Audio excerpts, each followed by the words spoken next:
She was forced by her family to marry her sister's millionaire fiancé in Coma. Unbelievable happened. Hello everyone. Before we begin today's story, I have a small favor to ask. Please hit subscribe and turn on the notification bell so you never miss our channel's new videos. It is quick, free, and the best way to support us in bringing you more dramatic stories. Your support means the world to us.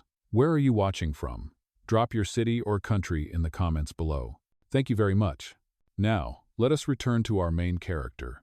On the morning of what should have been her sister's wedding day, the grand estate was filled with whispers, silk dresses, and the scent of roses imported from France. Yet the bride standing in front of the gilded mirror was not the chosen daughter. It was her younger sister, forced into a gown that did not belong to her. A gown altered hastily to fit a body it was never meant for. Her sister, the true fiancé, had vanished the night before. She refused to be tied to a man who lay in a hospital bed, locked in a coma after a tragic car accident. The family, desperate to secure wealth and reputation, turned their gaze toward the quiet younger daughter. She had always been the obedient one, the one who never argued, the one who carried burdens in silence. "You will marry him in her place," her father ordered, his voice cold, final, like the slam of a judge's gavel. "The contracts have been signed. The media cannot know. Our family's name will not be dragged through scandal." Tears burned in her eyes, but she did not fight back. How could she? Her mother's trembling hands clutched her shoulders, whispering, "Do this for us. Just walk down that aisle. No one needs to know." And so, with trembling fingers, she slid on a diamond ring that was too loose for her slender hand, the ring that had been crafted for another woman. The symbolism was cruel. She was a placeholder, a ghost in white lace. The ceremony was hurried, performed in the shadow of hospital machines and the rhythmic beeping of a heart monitor. Guests whispered behind gloved hands, their eyes sharp with curiosity and disdain. "Is that not the younger sister?" they muttered. How shameless. How desperate. She stood beside the hospital bed, vowing loyalty to a man who did not even open his eyes. The priest's words echoed through the sterile room, solemn and hollow, while the groom's still body lay motionless, dressed in a tailored suit that seemed to mock the silence. Inside her chest, her heart pounded. She had not chosen this life. She had not chosen this husband. Yet here she was, bound by paper, diamonds, and the weight of family greed. As the vows ended and the pen scratched across the marriage contract, her thoughts spiraled. What am I now? A wife or a prisoner? A stand-in or a fool? The cameras flashed, freezing her shame forever in glossy photographs. To the outside world, it looked like a story of loyalty and devotion, a bride standing strong by her injured groom. But she knew the truth. It was a lie built on desperation. That night, when the guests had left and the corridors of the mansion were silent, she sat by the bedside of her comatose husband. His face was sharp, sculpted, beautiful, even in stillness. She studied him quietly, unsure whether she hated him, pitied him, or feared him. In her lap, she carried a small leather sketchbook. With a shaky hand, she opened it and began to draw him. Perhaps it was madness, or perhaps it was the only way she could make sense of this nightmare, by capturing the man she was tied to in the silence of graphite strokes. Her tears fell onto the page, smudging the lines. She whispered to the unconscious man, her voice trembling, "I do not know who you are. I do not even know if you will ever wake up. But now, you are my husband, and I am your wife, whether either of us wanted this or not." The mansion lights flickered in the storm outside.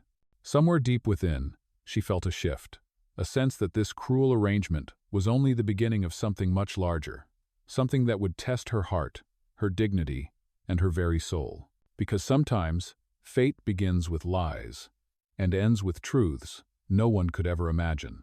The days after the forced wedding unfolded with a strange heaviness that pressed against her chest. The mansion, a sprawling estate with marble floors that echoed with every footstep, now felt like a cage.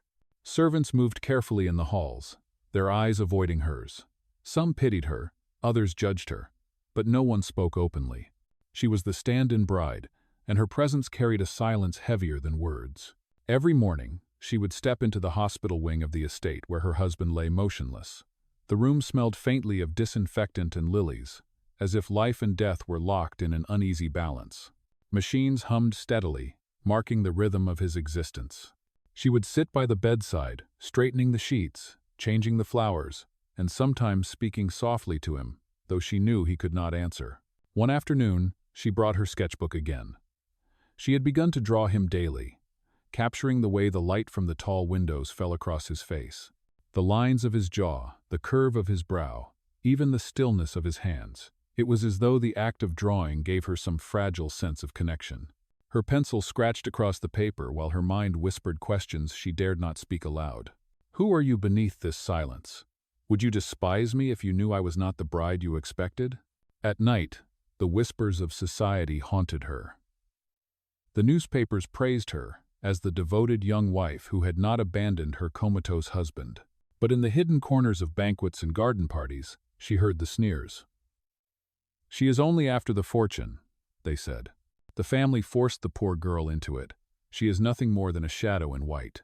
Her mother-in-law's eyes were colder than the marble pillars. She regarded the young bride with suspicion and disdain. Do not forget, the woman warned one evening, her voice sharp as broken glass. You are here only to protect the name. Do not presume to become more than that. The words cut deep, but she held her tongue. She had no allies in this mansion of wealth, only the quiet loyalty of a few servants who admired her patience. One of the older maids whispered encouragement as she poured tea. Miss, you are stronger than they know. Keep your heart steady. But the nights were the hardest. Alone in her room, she would trace the outline of the ring that slipped loosely on her finger. It mocked her with every movement of her hand, a constant reminder that it was meant for someone else. Sometimes she dreamed of running away, of leaving the heavy curtains and golden halls behind, yet she knew she could not. The weight of her family's command chained her here. Then came a moment that unsettled her soul. She was adjusting the blanket over her husband's chest when she felt the faintest twitch beneath her hand. She froze, staring at his face, waiting for the flicker of an eyelid or the curve of a lip. But the stillness returned, and the machines continued their steady rhythm. Her breath quickened. Was it real? She whispered to herself. Or just my imagination? From that night onward, she began to watch him differently. Every sigh of the machines, every shift of shadow on his face, seemed to hold a secret. She lingered longer at his side, reading aloud from novels, telling him about the changing weather, even confessing fears she could not share with anyone else. Slowly, without realizing it, she was building a bridge between her loneliness and his silence. And though he did not speak, she began to feel less invisible. The mansion remained cold, her in-laws remained cruel, and the world outside still whispered. But inside the quiet hospital wing, in the fragile space between breath and silence, something had begun to stir, and she could not shake the feeling that this forced marriage, born of lies and duty, was slowly leading her toward a truth she had never expected. Weeks turned into months, and her life inside the mansion became a routine marked by silence and shadows. The world outside continued to move, seasons shifting across the sprawling gardens, yet her own days were frozen between the bedside of a man who did not wake and the cold disdain of a family that never accepted her. Still, she kept her small rituals. Each morning, she would bring fresh flowers to the room, arranging them carefully in a vase beside the machines. She would read to him, sometimes old classics, sometimes poetry, her voice soft but steady. At times, she laughed bitterly at herself. What am I doing, reading to a man who cannot hear me? Yet she kept going. Perhaps it was duty. Perhaps it was the only way to convince herself she was not entirely alone. Her sketchbook filled with page after page of his likeness. His still face, his resting hands, even the curve of his shoulders beneath the blankets. In her drawings, he almost looked alive, his eyes almost ready to open. Each line she traced seemed to carve a hidden truth into her heart. She could not say it aloud, not even to herself, but she had stopped thinking of him as just her sister's fiancé. Somewhere along the way, the stranger in the hospital bed had become her husband. The whispers around her grew sharper. Her in-laws pressed harder for control of the estate, seeking legal power to manage his assets while he remained unconscious. Lawyers were summoned, papers shuffled, and every time her name was mentioned, her mother-in-law's glare darkened. One evening, she overheard them speaking in the grand hall. "She is nothing," the mother-in-law hissed. "She is a placeholder." When he is gone, she will be gone too. Her father-in-law's voice was quieter, almost calculating, but if he does wake, she is the one he will see first. That cannot be ignored. The words burned in her chest. She realized that no matter what she did, she would always be treated as an intruder, as someone who did not belong. Yet, when she returned to the hospital room and saw his face, she felt her anger soften into something else. She leaned closer and whispered, "If you ever wake up, I wonder if you will see me, or only the shadow of the woman I replaced." It was in that moment that she noticed it again, a subtle flicker in his eyelids, a tremor in his fingers. Her heart leapt. This time she was certain it was real. She gasped softly, clutching his hand. "You moved," she whispered. "I know you did." But just as quickly, stillness returned. The days that followed carried more of these fleeting moments. A twitch of the lips, a shift of the hand. Each sign was so small that anyone else might have dismissed it. But she clung to them as proof that he was still there, somewhere behind the silence. Her feelings grew heavier, tangled between duty and longing. She would sit by his side late into the night, confessing her hidden fears in a voice barely louder than the rain outside the windows. "I was never meant to be your wife. I was forced here, trapped by choices that were never mine. But now, I do not know who I would be if you were gone." One night, as thunder rolled across the sky, she fell asleep in the chair by his bed, the sketchbook slipping from her lap. When she woke with a start, she found his head tilted slightly, his eyes half open, watching her in silence. Her breath caught in her throat. She blinked, certain she was dreaming, but when she looked again, his gaze lingered on her, faint but steady. Her heart pounded. She whispered his name, trembling. His lips parted, but no sound came. The machines continued their steady rhythm, but everything had changed, because for the first time, she knew he was no longer lost in silence. He was awake, and he had seen her not as a stranger, not as a stand-in, but as the woman who had stayed when everyone else had turned away. What she did not know yet was that he had been awake longer than she imagined, watching, listening, and waiting. The night she realized his eyes had opened became a turning point, though she did not fully understand it yet. From that moment forward, every visit to his bedside carried a tension she could not name. He seemed different, as though the silence of the room now carried an invisible presence. His gaze followed her more often. His fingers stirred slightly when she touched him, and sometimes she swore she felt his breath deepen when she spoke. She convinced herself it was hope playing tricks on her, but the truth was more complicated. He was awake, though he let her believe he was not. He listened to her whispered confessions, the doubts she poured out in the stillness, and each word carved itself into his heart. She did not know that he had chosen to remain silent, to measure the sincerity of the woman who had been forced into his life. Meanwhile, her in-laws grew bolder. They pressed lawyers to prepare new documents, claiming control of his companies and fortune, while he lay incapacitated. They demanded her signature on forms she did not understand, forms that would strip him of everything. One afternoon, her mother-in-law cornered her in the library, the heavy curtains casting shadows across the polished floor. "You will sign these papers," the woman ordered, sliding the documents across the table. "You are nothing here. Do as you are told, or you will regret it." The young bride's hands trembled as she looked at the thick stack of legal pages. She knew enough to sense the trap. "I cannot sign something I do not understand," she said quietly. Her refusal sparked fury. "Ungrateful girl," her mother-in-law hissed, slamming her hand on the table. "You were dragged from the dirt into this mansion, and you dare to defy me?" The words cut deep, but she stood her ground. For the first time, she lifted her chin and answered firmly, "I may not have chosen this marriage, but I will not be used to destroy him." That night, shaken by the confrontation, she returned to the hospital room. She sat beside her husband's bed, her voice breaking as she told him everything. "They want me to betray you.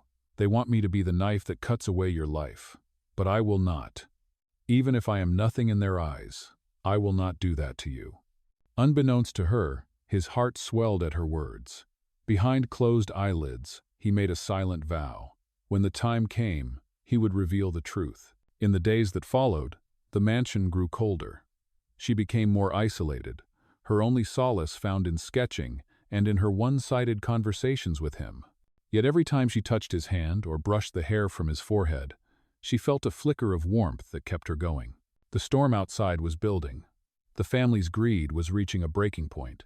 And though she did not know it, the man she thought was lost was waiting for the perfect moment to open his eyes fully, to stand, and to protect her from the very people who had forced her into this cruel fate.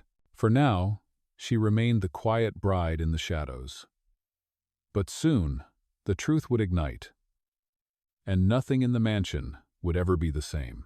The storm that had been building inside the mansion finally broke on a night when rain lashed against the tall windows and thunder shook the walls.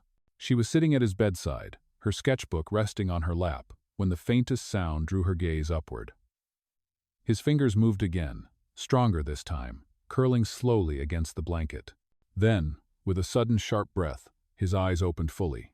She froze, her pencil dropping to the floor. For a moment she thought she was dreaming, but his gaze was clear now, focused on her. She stood, her heart racing, unable to find her voice. You are awake," she whispered. His lips parted, and though his voice was weak, it carried authority. "Yes," he murmured, "I am." Tears filled her eyes. She reached for his hand, trembling, overwhelmed with shock and relief. "I thought I was losing my mind," she confessed. "I saw you move before, but no one believed me. I thought it was only my imagination." He held her hand gently, his eyes never leaving hers. "You were not imagining. I have been awake for some time." Her breath caught. "Then, why did you not tell anyone?" His gaze deepened, carrying a truth that unsettled her. "Because I needed to see who you truly were. I heard your words when you thought I could not. I saw your kindness when no one else was watching. You stayed when everyone else abandoned me.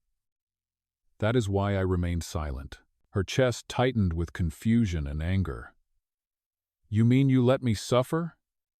You listened as they humiliated me, as they tried to force me into traps, and you said nothing?" His fingers tightened slightly around hers. "I know it was cruel, but I needed to know if you were sincere.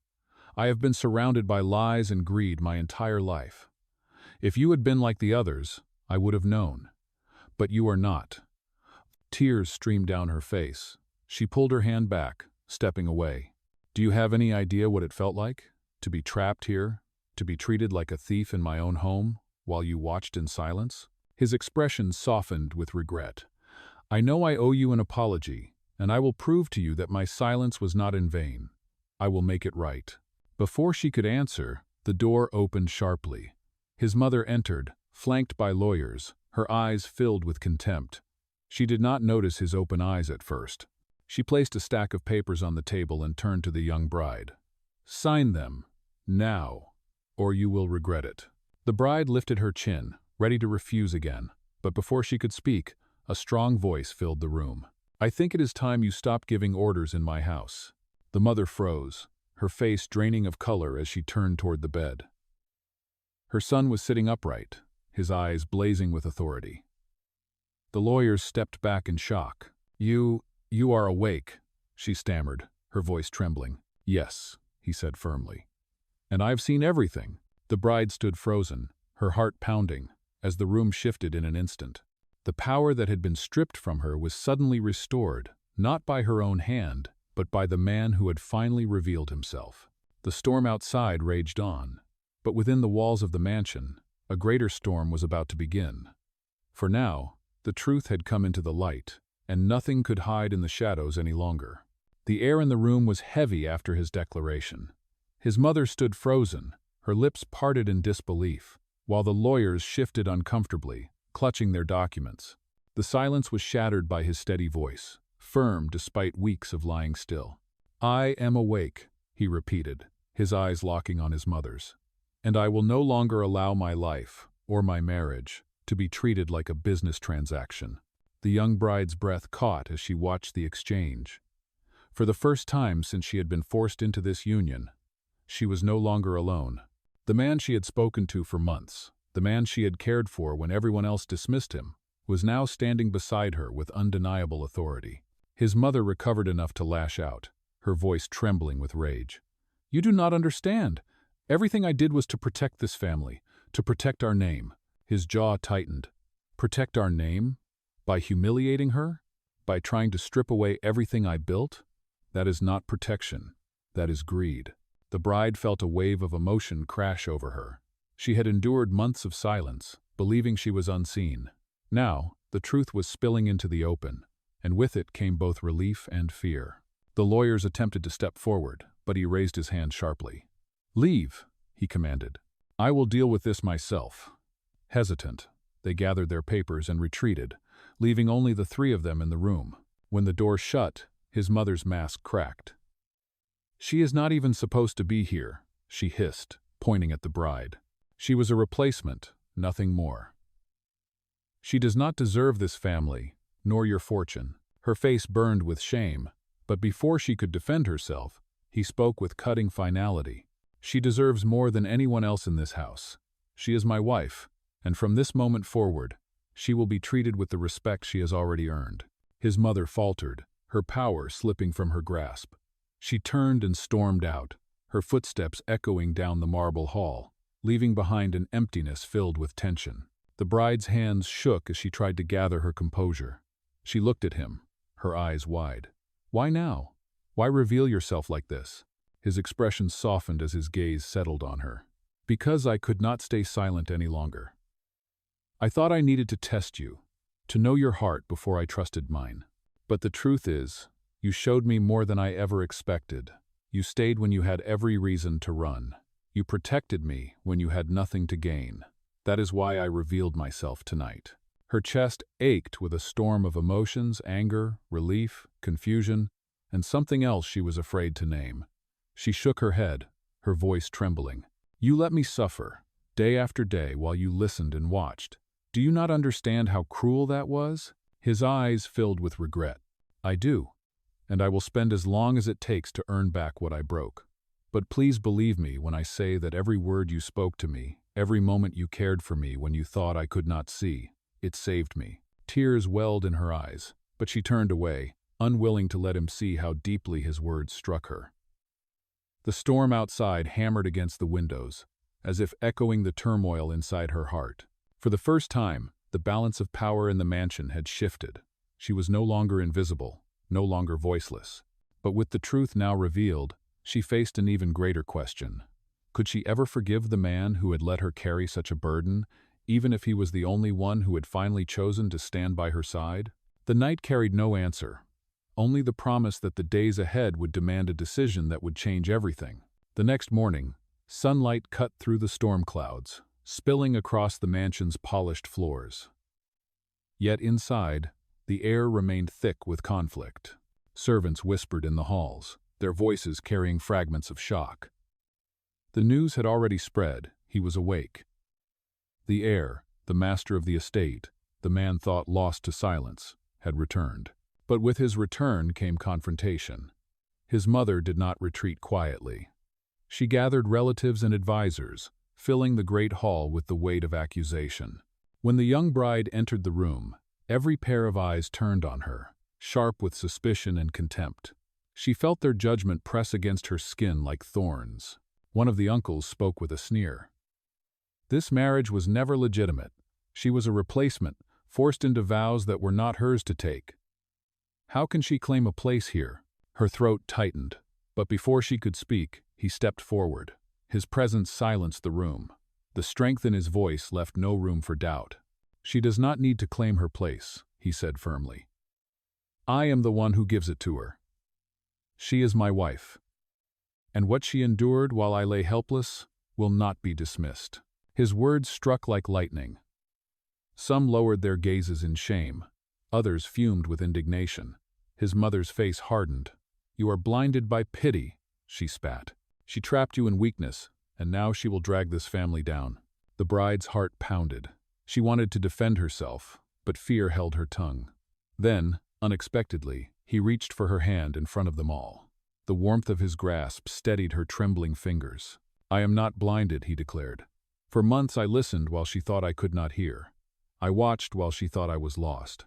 And what I learned is that she has more honor and strength than anyone in this room.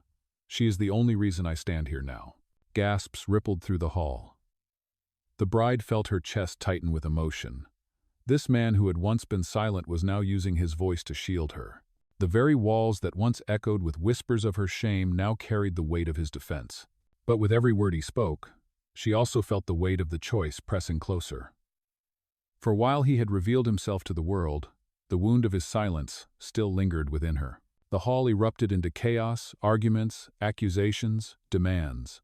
Yet through it all, his hand remained in hers, anchoring her in the storm. For the first time, she saw not only the man she had cared for in silence, but the man who was willing to fight for her openly. And though the battle was far from over, something undeniable had shifted. The lie that had begun her marriage was unraveling, replaced by a truth that none of them could escape. The days that followed the confrontation in the great hall were filled with tension. The family who once dismissed her now found themselves forced to face a new reality. He was no longer silent, and every decision he made now placed her at the center. Lawyers returned, but this time under his command. He revoked the documents his mother had tried to force through, stripping away the false claims that had been built during his absence. With steady authority, he restored the estate to its rightful order. The whispers that had once mocked her now shifted into reluctant respect, for none could deny the truth she had endured when no one else had. Yet in private, the young bride remained torn. Every time she looked at him, she remembered the nights she cried alone, the shame she bore in silence, while he pretended to sleep. His defense in public was powerful, but in her heart, the wound of his silence lingered. One evening, he found her in the garden. The air was cool, scented with roses, the same flowers that had filled her wedding day with bitterness. She sat on a stone bench, sketchbook in her lap, staring at a half-finished drawing. He approached slowly, watching her slender fingers trace uncertain lines. "You still draw me," he said softly. She looked up, startled, her eyes wary. "It is the only way I know how to make sense of what happened." He sat beside her, his voice steady. "I know I hurt you. I know my silence was cruel. But please believe me when I say I will spend the rest of my life making it right." Her chest tightened. "How can I believe you? How can I forget that you watched while I suffered?" He reached into his pocket and pulled out something small, glinting in the fading light. It was a ring, not the loose one that had belonged to her sister, but a new one, perfectly sized for her hand. "Because this time," he said, his voice low, "I choose you, not as a replacement, not as a shadow, but as the woman who became my truth." Her hands shook as he slid the ring onto her finger. It fit perfectly, snug and certain. Tears welled in her eyes, spilling down her cheeks. The weight of her past pain did not vanish, but in that moment she felt something shift. For the first time, she was not wearing another's ring. This one was hers, and hers alone. The garden lights flickered on as darkness fell, and she closed her sketchbook with trembling fingers. Perhaps the wound would never fully heal, but the promise in his eyes told her one thing clearly. This story that began in deception was finding its way toward truth. And for the first time, she allowed herself to believe it. The night after he placed the new ring on her finger marked the true beginning of their marriage. No longer a transaction, no longer a shadow of her sister, she finally felt the weight of her own name carried with dignity. For the first time since she was forced into the mansion, she walked through its halls, not as an intruder, but as a woman who belonged. The household began to shift as well. Servants who once whispered now bowed with quiet respect. Even the walls seemed warmer, the air less suffocating. His authority silenced the greedy voices of relatives, and one by one, those who had schemed against them were stripped of their influence. Justice moved slowly, but it moved. And with each passing day, the chains that had bound her began to fall away. In the quiet of the evenings, they would sit together in the garden, where roses bloomed beneath the silver glow of moonlight. She often brought her sketchbook, though her drawings began to change. No longer portraits of a sleeping man, no longer images marked with silence, but sketches of him awake, his steady gaze, his rare smile, the warmth that had begun to grow between them. One evening, as she closed the book, he reached for her hand. "Do you remember what you told me?" he asked softly. "That you did not know who you were if I was gone?" She nodded, her eyes glistening. "I remember." He squeezed her hand gently. "Now it is my turn to say the same. I do not know who I am without you.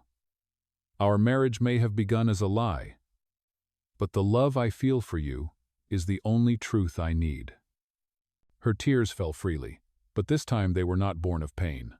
They were the release of months of silence, humiliation, and hidden longing. She leaned into him, her voice trembling but certain. "Then let us make a promise. No more lies, no more silence. From this day forward, only truth." He pulled her into his arms, holding her as though he never intended to let go. The scent of roses filled the air, mingling with the sound of her quiet sobs against his chest. For the first time, she felt safe. For the first time, she felt seen. The mansion that had once felt like a prison was now their home.